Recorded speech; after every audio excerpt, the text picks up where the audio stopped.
Hi, this is Catherine Rose. I'm with Board Game Geek here at Spiel 2016. I'm sitting here with Uli Blenneman and Stephen Bonacore from Stronghold and Spielworxx, and they're here to talk about their new game, Sola Fide. The Reformation, or Die Reformation. Die Reformation, Oh, right. So Very we're nice. both co-publishing it, Uli doing Spielworxx the German, Stronghold doing English. So Right. we'll move these over to the side and Uli, Okay. take us through. What is this game about? What is the Reformation? What is that? It's What is not an Sola important Fide? event, is it?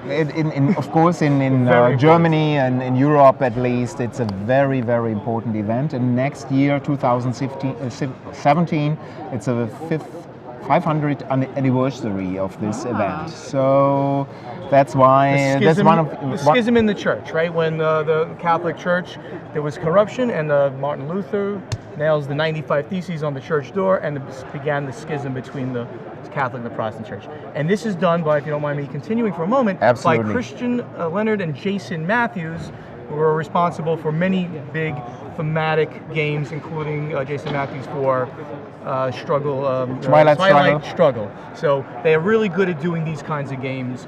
So let's take us through the thematic nature of this game. Yeah, what you're seeing here are the 10 imperial circles of the Holy Roman Empire. But at the start, only the first 3 are face up. The others will get into the game later at a certain point. And it's a 2-player game, just a 2-player game. One player is a Protestant, and one the other player is is the the Catholic. Catholics, right. And we try to win over all the imperial circles of the Holy Roman They're Empire. trying to spread your religion to Right, most people. or at least the majority. But if we are saying it's mainly the Holy Roman Empire, there's also some outside influence. So we have a couple of French cards, we have a couple of Swiss cards, of Dutch cards, and of English cards in here. But the main emphasis is on the Holy Roman Empire. And on each imperial circle, you see value or a track for the nobles and for the common people, and a starting space. So it would be here. So you're leaning one towards exactly. one side or the Absolutely correct. And here for the nobles again and for the commons, you see how much influence they had at the start in this imperial circle. So black again is the Catholics, and red is the Protestants, and there are also some neutral ones. And you win this imperial circle and score the victory points, which could be 7 or 5 later for some not that important one. You need to win over all territories in this imperial circle. Right. So let's say I'm playing the red ones, the Protestants, and I do it in this way.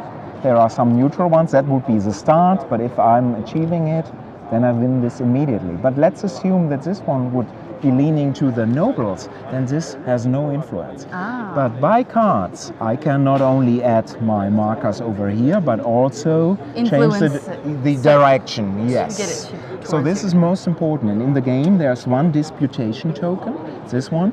If you are able to move it to the one that scores, you get an extra point and you win one of the green cubes over here. In my opinion, this is a kind of majority type game, but what is most important that the game has lots of flavor to my mind. So Absolutely. there are This gorgeous classic artwork on the cards, I see at least. They're really, really classic art. We didn't go, we went for the style of the period. And also all of the characters and the things that were happening at the time were all depicted on the cards. This is Calvin. Martin Luther's card is on there. The 95 Theses card is out there. So all of that is thematically integrated into the game, giving you the experience of what happened back then, as well as great gameplay, of course. Yeah, and it's not a complex game. It's really a game that is plays in up to 45 minutes. About a 45-minute game. So it's not a 2 or 3 hour game. Right. That's nice and quick.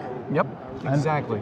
And we have also a glossary in here in the game, so that help you all of the cards are described. It's probably over there, Yep. but Right.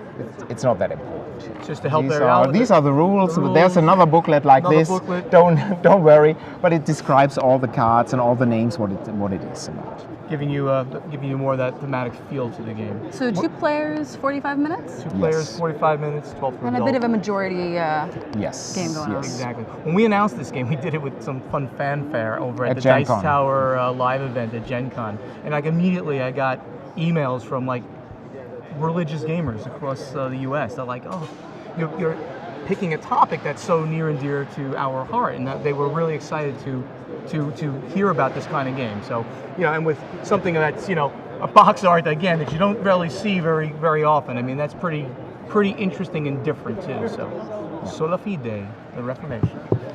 From Stronghold and Spielworxx.